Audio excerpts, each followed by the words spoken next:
Hi, welcome to Victoria's kitchen. அட, இது தெரியாமல் இவ்வளோ நாளாக பேக்கரியில் வாங்கி சாப்பிட்டுட்டு இருந்தோமே அப்படின்னு ஆச்சரியப்படுற அளவுக்கு ரொம்ப எளிதான முறையில் ஒரு சாஃப்டான ரசகுல்லா எப்படி செய்கிறதுன்னு பார்க்கலாம் வாங்க. இந்த ரசகுல்லா செய்கிறதுக்கு நான் 1 லிட்டர் பால் எடுத்துருக்கிறேன். ஒரு பேன் வச்சு அதில் கொஞ்சமாக தண்ணி சேர்த்துட்டு 1 லிட்டர் பாலையும் அதில் கலந்து காசுறதுக்கு வைக்கலாம். இந்த தண்ணி எதுக்குன்றதுனா பால் வந்து அடி பிடிக்காமல் இருக்கிறதுக்காக தண்ணி சேர்த்துருக்குறேன்.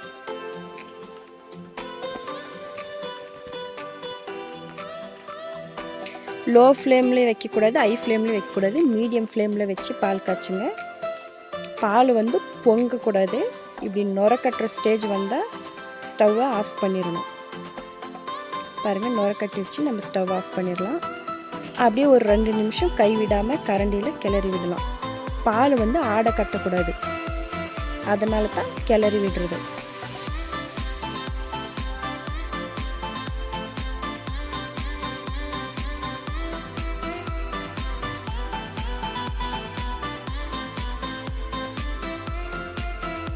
ஓகே, 2 நிமிஷம் ஆறிடுச்சு.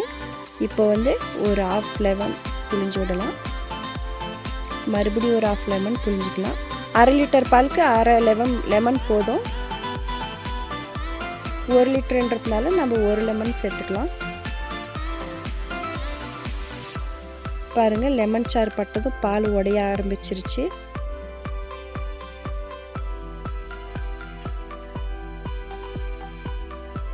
ஒரு 2 நிமிஷத்தில் உங்களுக்கு இந்த டிஃப்ரெண்ட் தெரியும்.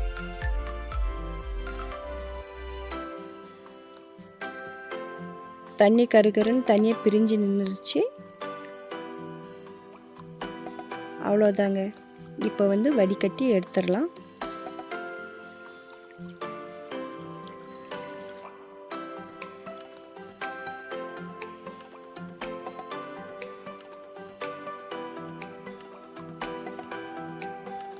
நம்ம லெமன் சேர்த்ததுனால அதனுடைய புளிப்பு இதுலேயே இருக்கும். அதனால தண்ணி ஊற்றி ஒரு 3 தடவை கழுவிடலாம்.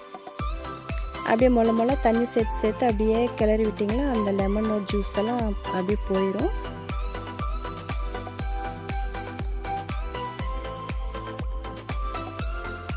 அப்படியே கரண்டியில் அப்படியே லைட்டாக ப்ரெஸ் பண்ணி விடலாம். தண்ணியெல்லாம் அப்படியே இறங்கட்டும். இப்போ வந்து இதை ஒரு வெள்ளை துணிக்கு ட்ரான்ஸ்ஃபர் பண்ணிக்கலாம்.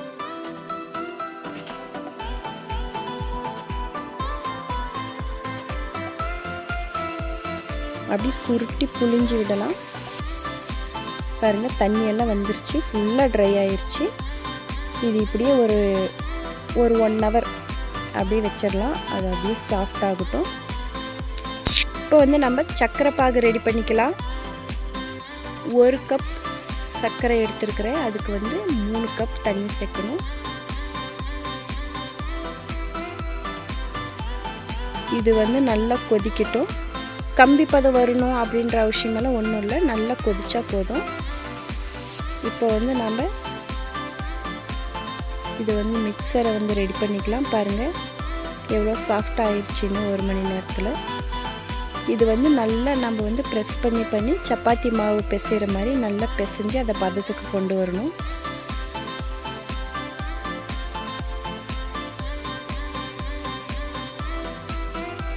நல்லா ஒரு 10 நிமிஷத்துக்கு நல்லா பிசைஞ்சு கொடுக்கலாம். பாருங்கள், இந்த ஸ்டேஜில் ஒரு ஸ்பூன் வந்து மைதா மாவு சேர்த்துக்கலாம். ஜாஸ்தி மைதா மாவு சேர்த்துறாதீங்க, 1 ஸ்பூன் சேர்த்தா போதும். பாருங்கள், இப்படி நல்லா உள்ளங்கை வச்சு நல்லா ப்ரெஸ் பண்ணி நல்லா வந்து பிசைஞ்சு கொடுத்தா பாரு டிஃப்ரெண்ட் நல்லா தெரியுது. பாருங்கள்,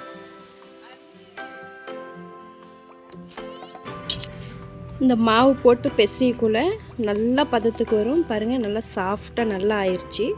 குலாப் ஜாமுன் பதத்துக்கு ஆயிடுச்சு. இப்போ வந்து நம்ம எவ்வளோ சைஸுக்கு வேணுமோ அவ்வளோ சைஸுக்கு மாவு பிரித்து வச்சுக்கலாம். உள்ளங்கையில் வச்சு அப்படி லைட்டாக அப்படி அழுத்தம் கொடுத்து அந்த விரிசல் இல்லாமல் தேய்க்கணும். பாருங்கள், தண்ணி நல்லா பாகு கொதிச்சிருச்சு. இப்போ ஏலக்காவும் லைட்டாக உப்பும் போடுறேன். இந்த நம்ம பிடிச்சி வச்சுருக்கிற உருண்டைகளெல்லாம் இதில் சேர்த்துக்கலாம். இந்த உருண்டையை வந்து சேர்க்கக்கூடாது.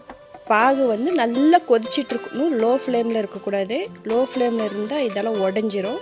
ஹை ஃப்ளேமில் வச்சு தான் இது வந்து நல்லா வேக வைக்கணும். ஒரு 10 நிமிஷம் வெந்தால் போதும். பாருங்கள், டபுள் சைஸில் ஆயிடுச்சு. அவ்வளோதாங்க, ஆஃப் பண்ணிவிட்டு சர்வ் பண்ணலாம். இப்போ நான் வந்து எடுத்து போடக்குள்ளேயே உங்களுக்கு நல்லா தெரியும் எவ்வளோ சாஃப்டாக நல்லா வந்திருக்குதுன்னு. நீங்களும் ட்ரை பண்ணி பாருங்கள். இது ஆறின பிறகு சாப்பிடலாம், இல்லைன்னா ஃப்ரிட்ஜில் வச்சு சாப்பிட்டா இன்னும் டேஸ்ட்டு கூட இருக்கும். பிடிச்சிருந்தா லைக் பண்ணுங்கள், ஷேர் பண்ணுங்கள். நீங்கள் செஞ்சு பார்த்துட்டு எப்படி இருக்குதுன்னு கமெண்ட்ஸில் சொல்லுங்கள். மறக்காமல் சப்ஸ்கிரைப் பண்ணுங்கள்.